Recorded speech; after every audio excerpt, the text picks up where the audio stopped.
Hey everybody, this is Mike with BuzzTox, and today we're going to have a quick review and reaction to episode 3 of HBO's Watchmen, titled She Was Killed by Space Junk.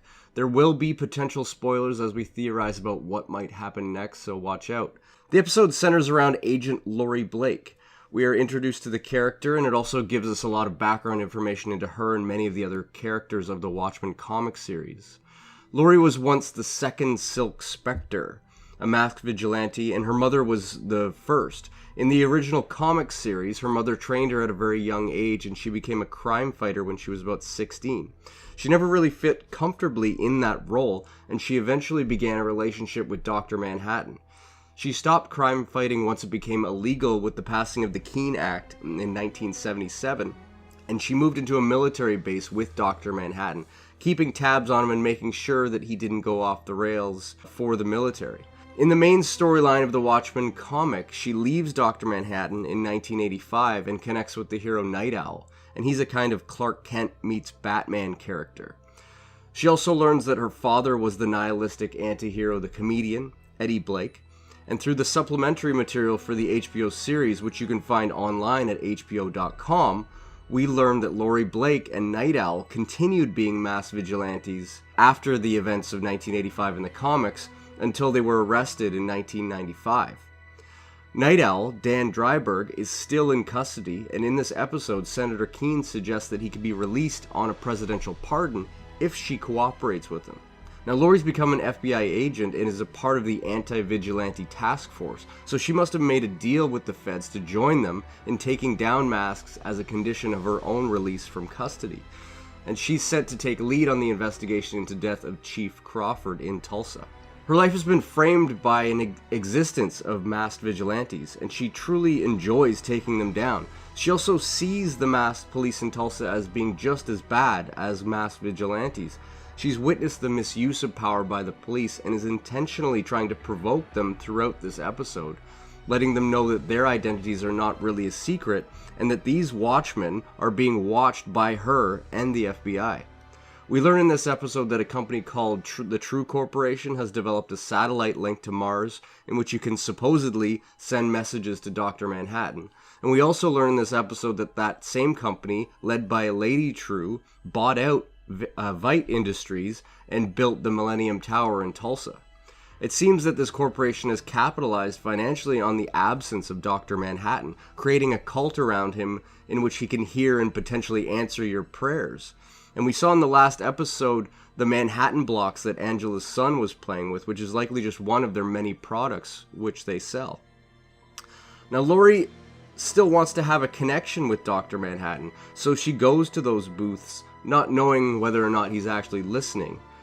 The overarching narrative of this episode is a joke which she's telling him on the telephone device, and this is a shout out to a joke that Rorschach tells in the original comic book. The joke gives us a lot of information about the characters shown in the Andy Warhol painting, which it hangs in her apartment. We learn that Night Owl, shown in the painting, was a more classic hero. He created many devices like the owl ship and the owl glasses we saw in earlier episodes, but he was too soft, too kind-hearted, and this led to his downfall. We learn of Vite, Ozymandias, the smartest man in the world who killed millions in New York to save billions. And he also fell, having disappeared from the world. And we get a lot of more information about Dr. Manhattan's powers and his passive/morally indifferent character. He can see through time, but he can't deviate from it. He sees the same number of molecules in an object, whether it's living or dead, so he sees the same value or lack of value in it.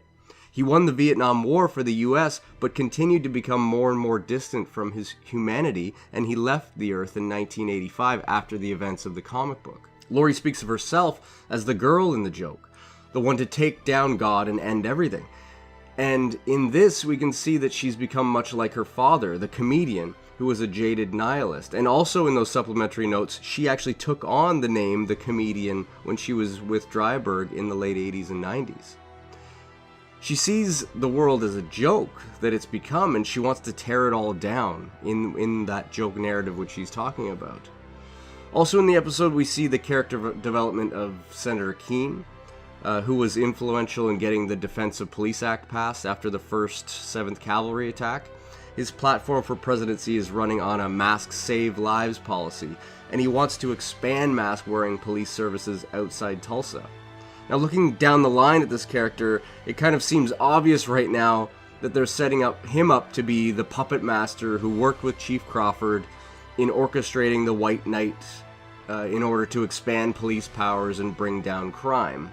I really hope they don't go with that, but it seems like it would be refreshing if they didn't, but it seems that's like where they're going with these two characters. And that's the reason why Judd Crawford was killed. The two of them view their plan as a means to an end, and this is very similar to the comic book in which Ozymandias did the same by having his squid attack on New York, which saved the world. As for Ozymandias, we finally learned that the older gentleman is actually Adrian Veidt in this episode, and he gets to show off his original costume. Now, with this storyline, I love it so much because you don't know what's happening, and there's going to be a lot of theories about what's happening in here. But personally, I believe that Veidt is actually on Mars. For some reason, he's put himself into exile, maybe just out of boredom with the world, much like Dr. Manhattan was bored with the world at the end of the comics. And he's in this artificially created environment, and now he's trying to escape. But he only has rudimentary tools available to him to do this, but he's using his clones to experiment with escape attempts. This would explain the frozen clone in the protective suit and the catapult device. He attempted to eject the clone from the enclosure, and the hostile environment beyond was too much for the suit to handle.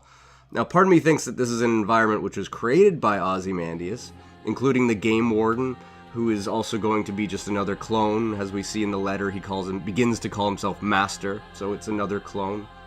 But another part of me is thinking that this is all an environment created by Dr. Manhattan, and the clones are the new life forms that Dr. Manhattan stated that he was going to make at the end of the comic series. I think that the Veidt storyline is all shown in flashbacks, the cake showing us how many years he's been in exile. We know after 7 years he was declared dead.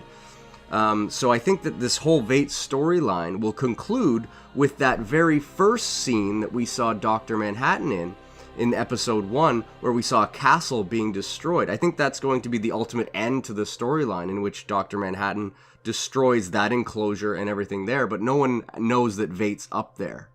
So we'll have to see what happened next. In general, this wasn't really my favorite episode so far. We had a lot of bad dialogue. I'm noticing a trend of horrible campy dialogue, which I just don't like. I think they could do better. I know they're just trying to go with a comic book theme with some of the dialogue, but some of it's just terrible to me. I'm too little of Looking Glass. He seems like he's going to be the most interesting character. He's definitely my favorite actor on the show, next to Jeremy Irons. And I'm looking forward to his backstory, where I think we're going to see that he was present at the squid attack in New York, and that's led to some trauma in him, and flesh out his story a little more. A lot of information was given in this episode, and I'm not sure how well it would be taken in without already knowing about it, so that's why I'm trying to give a lot of this in this video. So let me know what you thought about this episode, and hit us up with any questions you might have. Thanks, and keep watching.